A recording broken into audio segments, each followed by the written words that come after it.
بسم الله الرحمن الرحيم. يا مساء الفل عليكم متابعين مسلسل قفا الذهبي. وقبل ما ندخل في التفاصيل طبعا حبيت اصور لكم العيد الوطني عندنا في الكويت.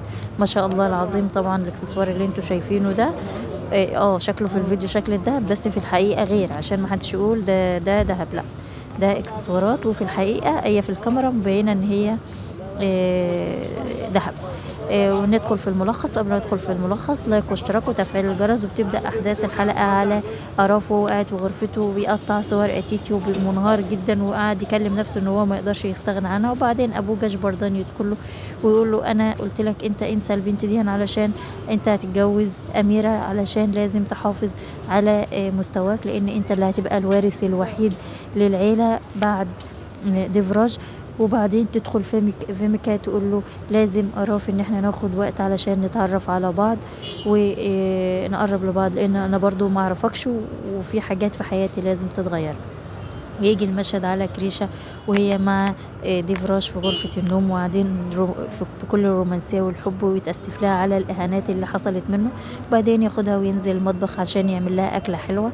وفي الوقت ده هو بيعمل الحلو أضاف عليه ملح، وكسف جدا لما دقوا لقاه عليه ملح. وقال لها كريشة إن جه عليه ملح بدل السكر، فقالت له كفاية إن أنت عامله بكل حب، فالحب يداوي أي شيء في الدنيا. وبعدين حط ايده على راسها كده وقعد يضحك معاها. ويجي المشهد بقى على العيلة وهم قاعدين، وتروح عليهم كريشة وهم قاعدين على الارض، وكريشة تقول لهم اليوم النهارده جميل جدا، لازم نلعب لعبة حلوة. وبعدين تفتكر ان ماما جاية مش موجودة، تاخد راتي وتروح تدور على ماما جاو، وفجأة تلاقيها جاية وقاعدة على كرسي متحرك اللي هو بعجل دون. وبعدين تروح تطمن عليها تقول لها مفيش، انا بخير، بس شخص ما، وطبعا ما حكتش على الشخص ده هو اللي عمل فيها كده.